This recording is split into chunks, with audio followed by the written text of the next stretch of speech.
嗨，大家好，我是米麦。你有发现萨尔达传说王国之泪有关武的彩蛋吗？还是152神庙的用意呢？或是 BGM 的小细节呢？继续看下去就知道咯。本集是剧情爆雷版，请尚未破关的人自行斟酌。补充一下，之前的彩蛋影片还没看的可以去回顾哦。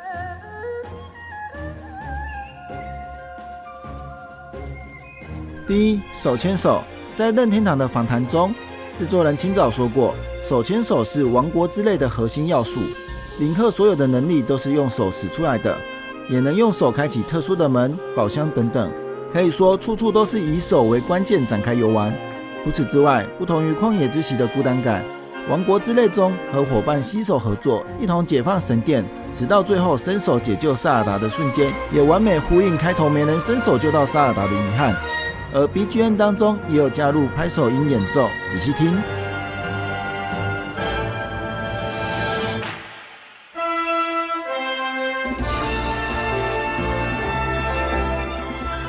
也就是说，手牵手就是连接，跟林克的名字 Link 一样，连接每一位与林克相遇的人们。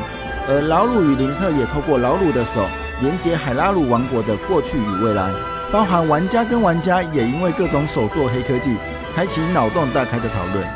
最后还有一个本作才出现的隐藏 BOSS 张手手，被他抓到的时候也算是种连结吧。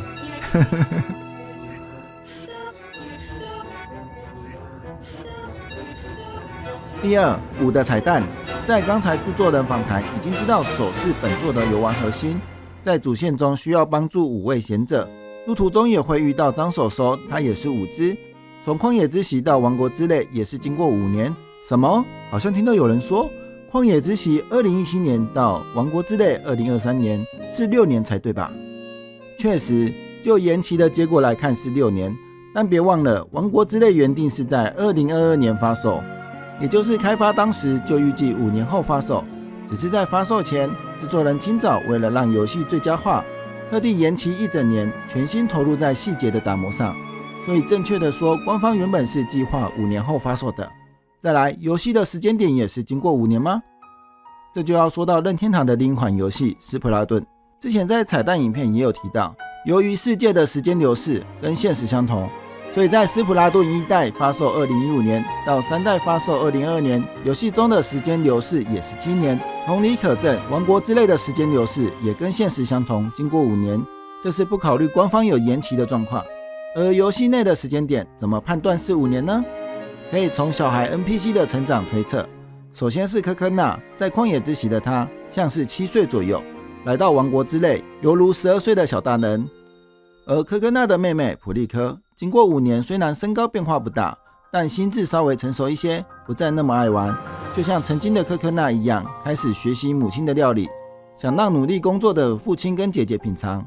接着是异史村的维达，估计是4岁，因为从松达的对话中得知，格鲁德族在成年前不能跟男性接触，还不懂事的儿童时间没关系，但到了开始懂事的年纪，就必须回到格鲁德族生活。算上旷野之息，松达跟老婆帕武达结婚，怀胎10月并生下维达，又到刚懂事的年纪，差不多就是4岁。再来就是关键的152座神庙，不断的左思右想，用中文、英文、日文都想不出跟5有关系的彩蛋。后来望向1、5、2就懂了。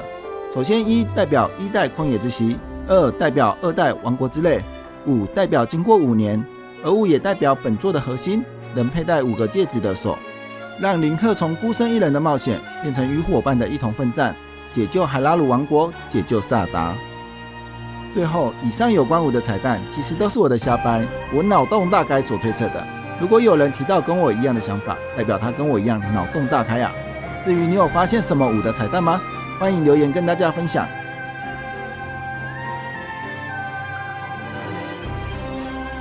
第三 ，BGM 的连结。在任天堂访谈当中，制作人清早提到王国之泪是接续前作结束后的故事，其中 BGM 也相当类似。仔细听会发现类似二胡的乐器声，刚好贯穿旷野之息后段及王国之泪的开头。仔细听。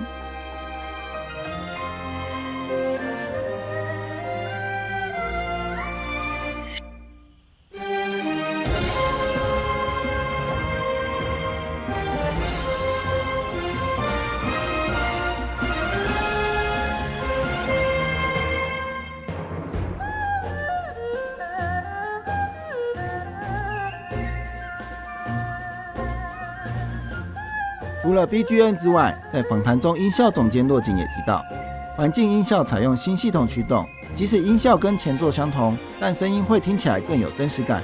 尤其是当附近的声音远离时，它的回音会逐渐模糊，最后埋没在其他的环境音当中，例如远处传来的鸟叫声。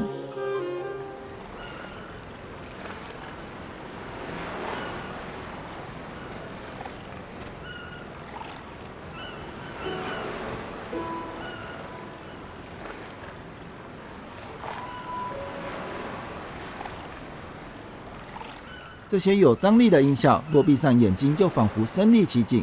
连访谈中也有提到，开发人员曾经说过，在海边静静待着，听着环境音就能感到放松，好想一直待在那里啊。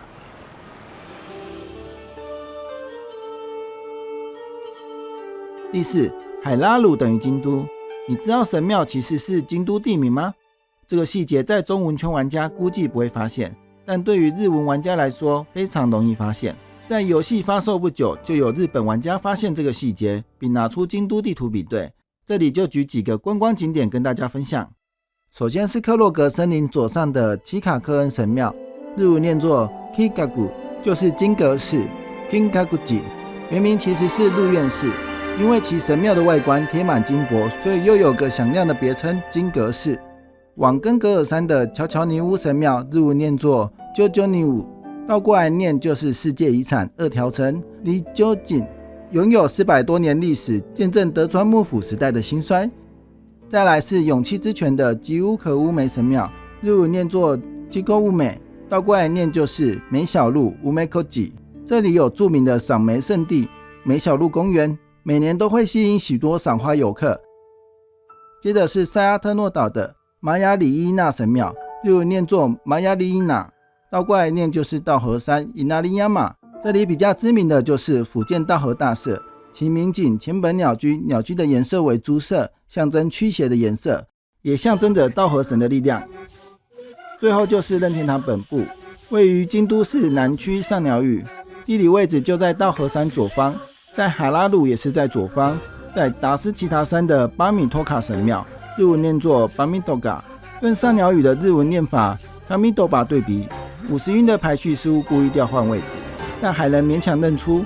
不过这只是大概的地理位置，不代表这里就是任天堂的本部哦。其他还有空岛的乌口乌后神庙对应方广市空共寺，伊塞神庙对应西苑塞印，那就亚哈神庙对应花屋町哈那亚九，不丹巴吉神庙对应丹坡口塔巴库吉。这些就不一一说明，可以自己找找看咯。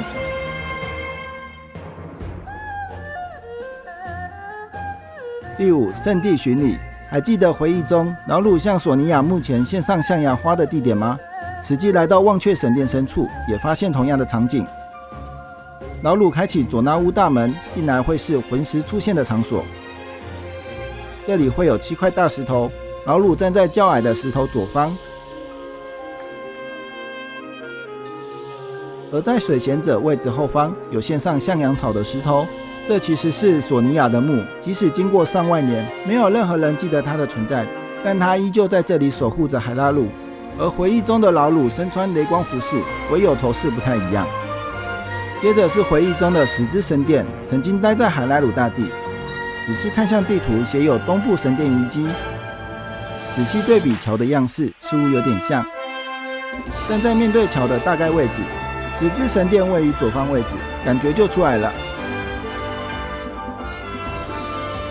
也就是说，再往前一点的位置，就是萨尔达接收大师之剑的地方。